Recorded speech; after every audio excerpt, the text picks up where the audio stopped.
El jiu-jitsu brasileño, ¿de dónde viene? Eso es lo que vamos a ver el día de hoy.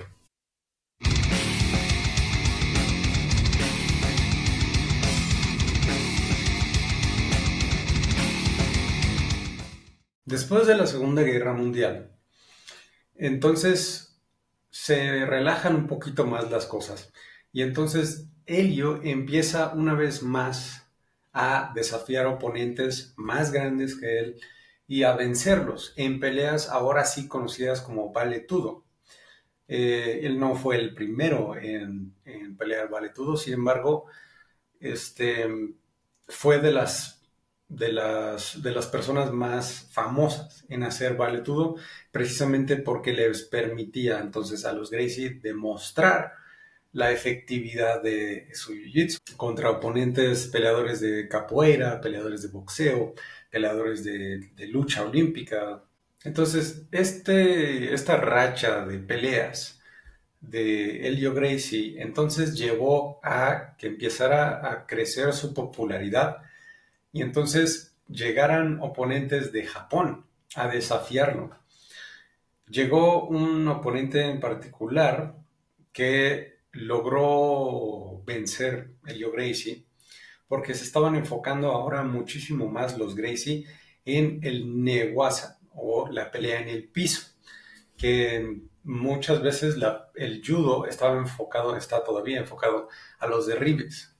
Y entonces su oponente japonés estaba más enfocado a derribarlo y porque lo había practicado muchísimo más la pelea en el piso, Helio Gracie logró someter a su oponente. Entonces ve esto un gran peleador de Japón, uno de los más grandes exponentes del judo en Japón en ese tiempo, Masahiko Kimura. Se da cuenta de esto y entonces desafía directamente a Helio Gracie. Masahiko Kimura entonces era una persona mucho más grande que Helio Gracie, llevaba por lo menos 20 kilos y era bastante más alto, más grande, más imponente y tenía muchísima más experiencia en judo y jiu-jitsu. Sin embargo, cuando se da la pelea entre Masahiko Kimura y Helio Gracie, Kimura realmente vence fácilmente a Helio Gracie y lo mete en una sumisión conocida en judo o en jiu-jitsu como en jiu-jitsu japonés como udegarami. Esa era una técnica desconocida para muchas personas en Brasil.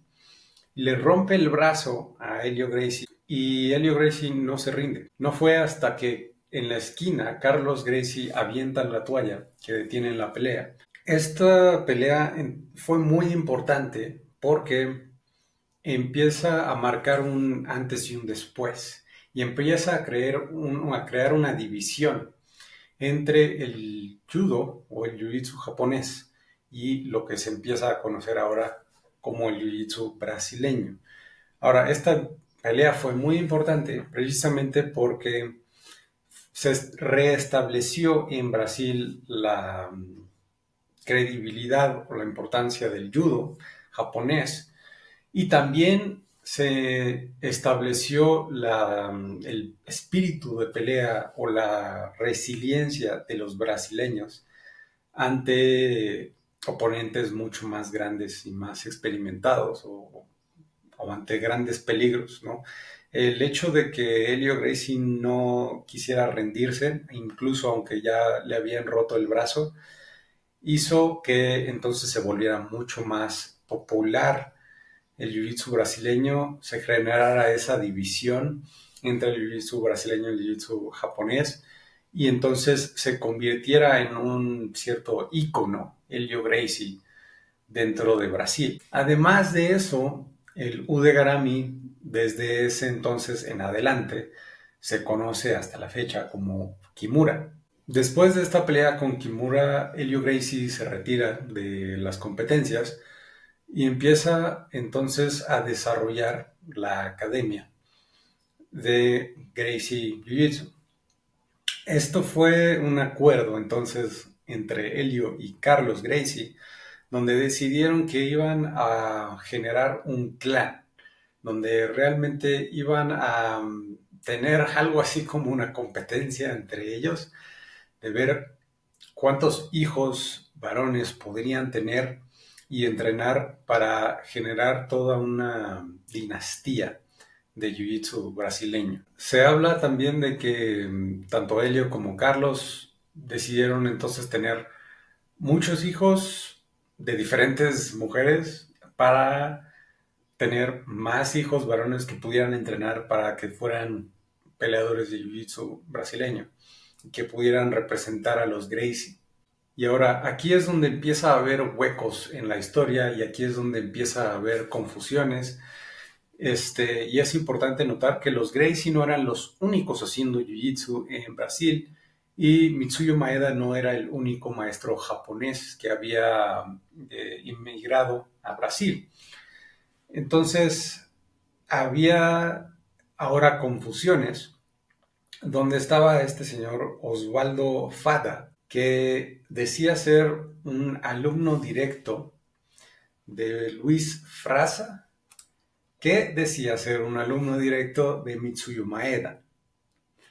Entonces empieza a haber públicamente una disputa entre Osvaldo Fada y entre los Gracie de realmente cuál era la escuela legítima de Jiu-Jitsu en Brasil. Cuando hay esta disputa, entonces Osvaldo Fada desafía a los Gracie y se dice, no hay como realmente una grabación o un recuento de ello, pero se dice que los Fada dominaron a los Gracie especialmente por su utilización de técnicas contra los pies. Ahora, no es como que hubiera una gran rivalidad o una gran pelea entre estas dos dinastías o estos dos clanes, pero es importante notar porque muchas veces se tiene la idea de que los Gracie eran los únicos haciendo Jiu-Jitsu y no es para nada el caso. Ahora, después de esto, en 1953, empieza a crecer la popularidad del valetudo y empieza a crecer la popularidad del jiu-jitsu brasileño, precisamente porque en estas peleas de valetudo, los hijos de Carlos y Helio Gracie empiezan ahora a competir igual que sus padres, igual que sus maestros antes que ellos, ¿no? Empiezan a competir contra peleadores de diferentes disciplinas y empiezan a ganar de manera convincente. Esta ha sido la forma en la que se ha promocionado el jiu-jitsu brasileño a lo largo del mundo, ¿no? Y esta es la forma en la que entonces se volvería un fenómeno mundial, el jiu-jitsu brasileño. Llega entonces el punto donde su clan se ha realizado, ¿no? Hay muchísimos hijos de Helio y de Carlos que entonces van a continuar con el linaje de la Academia Gracie y particularmente destaca Rickson Gracie, que se dice que era el mayor representante de los Gracie en esa época, que en el valetudo y dentro de esas competencias de valetudo resultó invicto en toda su carrera. Nadie pudo derrotarlo. Y se dice también, esto es a voces, ¿no?, que dentro de la familia Gracie nadie podía someter a Rickson. Rickson Gracie compite no solamente en Brasil, sino también compite en Japón, compite en, ahora sí, competencias ya más establecidas, no solamente de valetudo, donde ya no hay reglas y ninguna clase de limitación, sino empieza a competir ya en una forma más parecida a las artes marciales mixtas con guantes, ese tipo de cosas, y es, digamos, como que el mayor representante de los Gracie. Y entonces empieza a haber ahora un nuevo representante desde el punto de vista de publicidad de los Gracie. Antes era Carlos el mayor promocionador de los Gracie. Después se convierte en el hijo mayor de Helio, Horion Gracie. Horion Gracie ahora también no solamente se convierte en el mayor publicista promocionador de la Academia Gracie, sino que también se convierte en quien tiene los derechos legales del nombre Academia Gracie o Gracie Jiu-Jitsu. Ahí es donde empieza a haber un poco de roces dentro de la misma familia, de cuestiones de negocios, de cuestiones de dinero, de cuestiones de quién puede poner una escuela dónde y tener el mismo nombre de Gracie Jiu-Jitsu. Entonces empieza a haber diferencias de opinión, empieza a haber diferencias o brechas donde ya la gente no se pone de acuerdo y entonces hay algunos de los familiares que se van a otras partes del mundo a poner escuelas o a otras partes de Brasil a poner escuelas y empiezan a poner diferentes nombres, todo este tipo de cosas empiezan a pasar, ¿no? Pero para quedarse, digamos que al frente de estas cosas y no perder ese estatus de los más grandes o el nombre más reconocido dentro del jiu-jitsu brasileño, Horion Gracie entonces decide mudar su academia a los Estados Unidos, a Los Ángeles. Empiezan en una academia muy humilde, empiezan en un garage. En ese garage es donde se empieza a tener poco más de alumnos y se empieza a desafiar a otras escuelas y a seguir el mismo patrón de desafiar a otras disciplinas, a otros oponentes más grandes, más fuertes, más imponentes y derrotarlos utilizando la técnica del jiu-jitsu brasileño para entonces acrecentar el nombre del jiu-jitsu Gracie y obtener más seguidores, ¿no? Esta estrategia le funcionó particularmente bien con algo que incluso llamaron el Gracie Challenge o el desafío Gracie, donde desafiaron abiertamente a otras escuelas, desafiaron abiertamente a peleadores de diferentes disciplinas y les decían que si podían llegar a la academia y derrotarlos en una pelea sin reglas, entonces les iban a pagar no sé qué cantidad de dinero o lo que sea. Y la idea era que iban a grabar la pelea y la iban a distribuir. Tenían obviamente un contrato y todo, o sea, era de que llegaba la persona, firmaban un contrato diciendo que si me lastiman, libro de responsabilidad de esta gente, lo que sea. Tenían una pelea sin reglas, se grababa y el resultado era normalmente el mismo. Acababan en el piso, el practicante de Gracie Jiu-Jitsu sometía a la otra persona y se acababa la pelea. Grababan estas peleas, las compilaban en lo que se solía conocer como un cassette de VHS. Algunos de ustedes a lo mejor no tienen ni idea de lo que estoy hablando, pero era un video.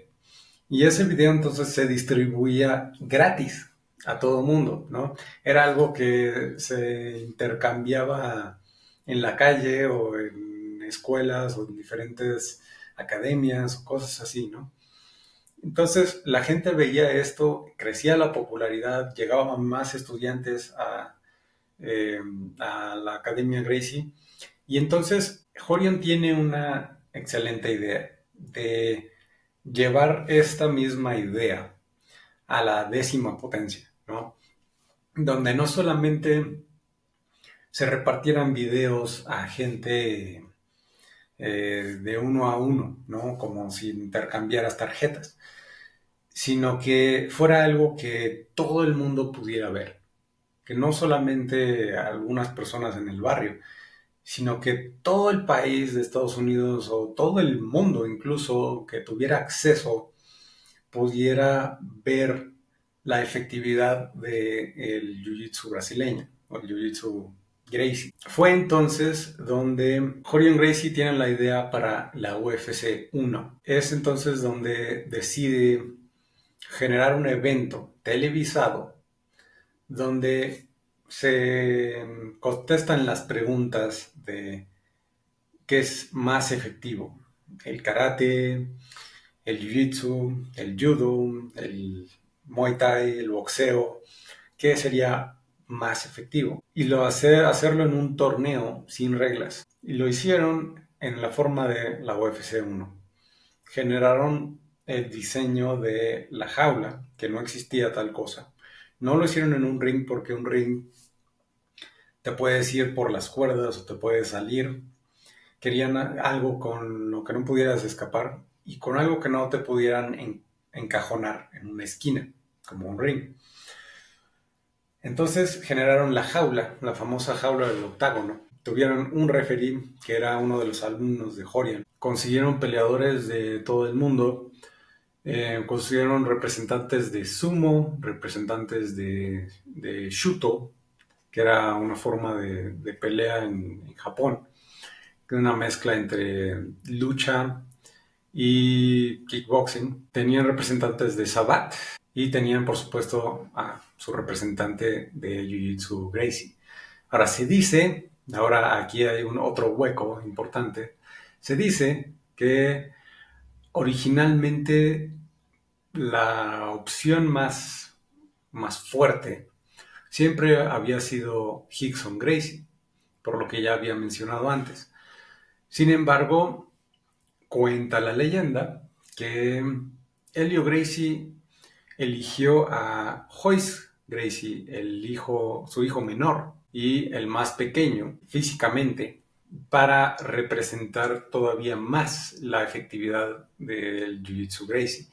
La idea era que sería más imponente la victoria de Royce Gracie que la de Rickson Gracie, que era más imponente físicamente. Eso es lo que cuenta la leyenda. Hay otras versiones de la historia.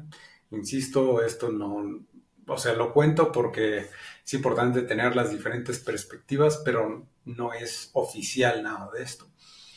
La otra perspectiva es que por los mismos roces de negocios, Horion y Rickson no estaban en los mejores términos y Rickson estaba pensando en poner su propia academia, que eventualmente hizo.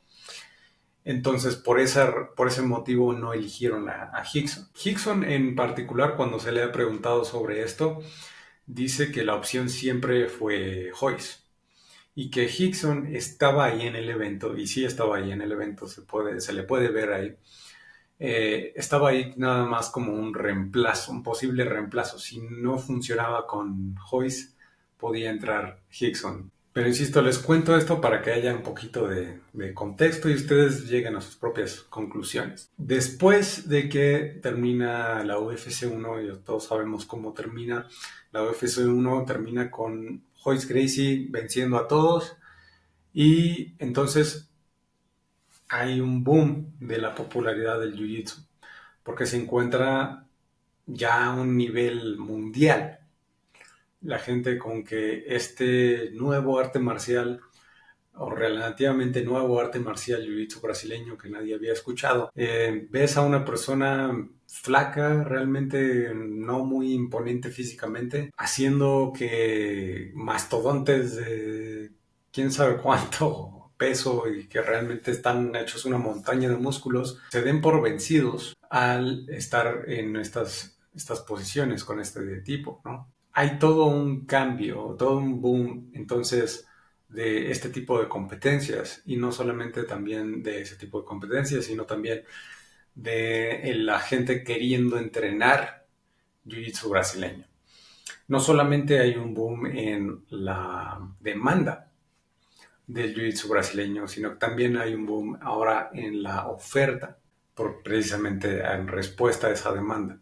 Y empiezo a ver diferentes academias de jiu-jitsu brasileño, no solamente la academia de Rorion Gracie en California, sino que también uno de los hermanos de Rorion, Renzo Gracie, ahora pone su academia del otro lado del país, en Nueva York. Empieza a ver diferentes academias por esa misma ruptura de los Gracie. Empieza a ver ahora academias de los alumnos de estos representantes de los Gracie, ¿no? Y empieza entonces a transformarse ahora en todo lo que existe actualmente y empieza también a generarse las artes marciales mixtas como la conocemos hoy en día, que no, a lo mejor y no existirían si no fuera por esa iniciativa de Rorion Gracie. Y el resto, como dicen, es historia. Si te gustó este video, si aún tienes preguntas o cosas que no quedan claras, déjalas en los comentarios, dale un like. Suscríbete al canal si no lo has hecho y nos vemos en la que sigue.